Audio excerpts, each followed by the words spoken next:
Hello everybody, what is happening? Welcome to today's video. In today's video, we got a couple of topics for you. A couple topical things that I want to talk about. A lot of things that have been going on through the news. So there will probably be a couple of videos released today just because there's so much content out there.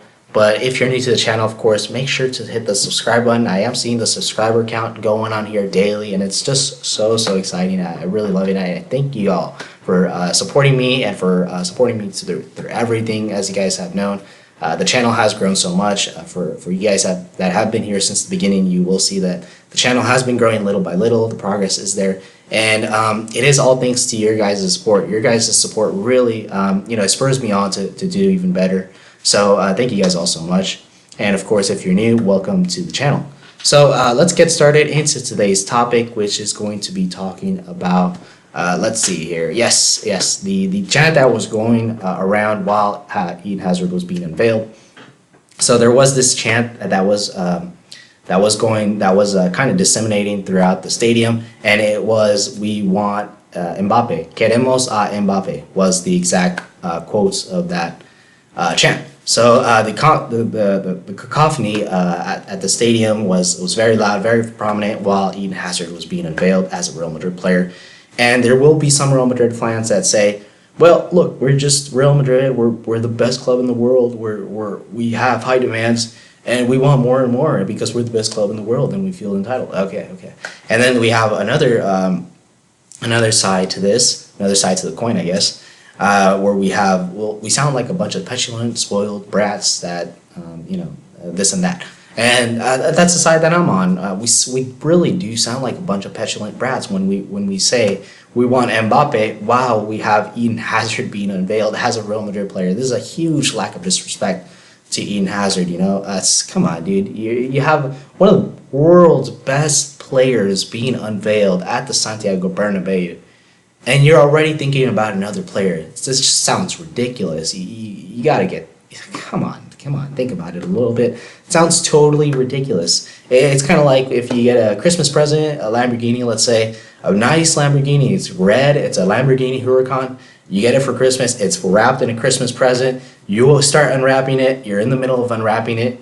And you know what, while you're in the middle of unwrapping it, you tell Dad, who just bought you a Lamborghini Huracan, you tell Dad, "Oh, I kind of want a McLaren now. I kind of want a McLaren," and yeah, doesn't that, how petty does that sound? I mean, come on, get some respect. I don't really like seeing this from a Real Madrid afición. It really puts us kind of shallow. It makes us look kind of shallow, and I really don't like this. And ultimately, we shouldn't be doing this stuff, really, but I guess it is part of the afición. We do have to accept it, but I'm sure we can change that. I'm sure we can change that if we have enough people, on the same boat. Then we can definitely change that in the afición, because I hate seeing these kinds of things. You have other clubs around the world that are not like this. Of course, we're very demanding, but I think there is a place and a time for everything. There is a way to go about it.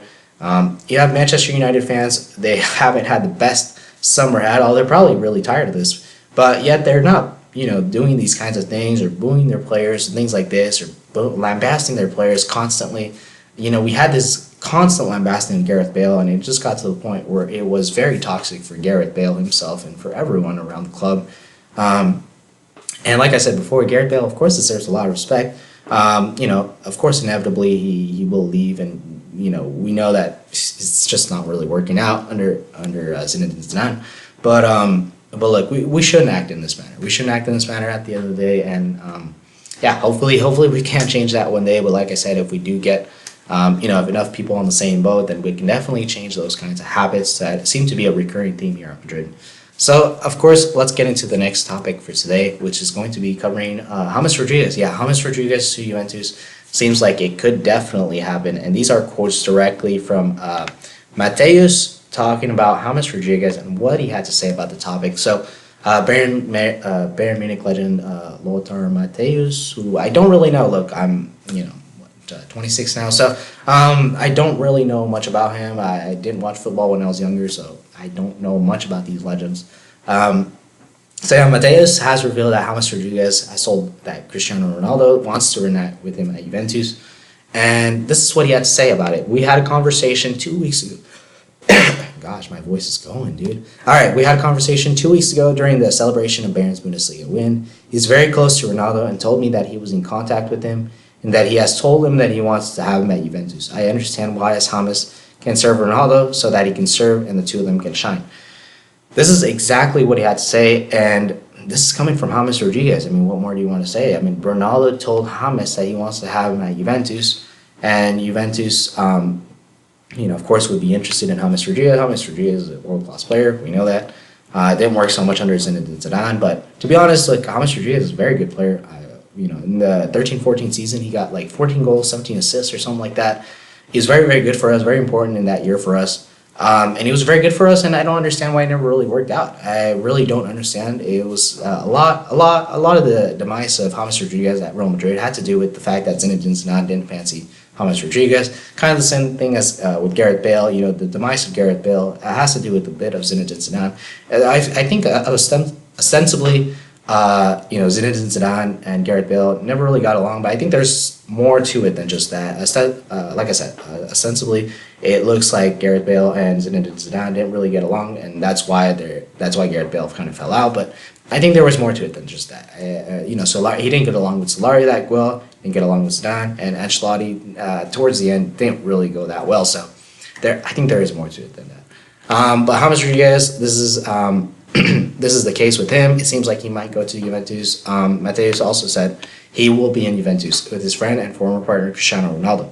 So this guy was 100% sure. He had a direct discussion with James Rodriguez, so definitely could happen. So yeah, I think that's all I have to say for you guys today. And like I said, if James Rodriguez doesn't move this summer, I'm going to, run through a mall with my boxers on, drinking Coca-Cola. It's inevitable. It's gonna happen. It's just a matter of time. So that's all I have for you guys today, of course. Thank you guys for watching, and I will be releasing another video today, so make sure to stay tuned for that. Thank you guys for watching, and have a good day.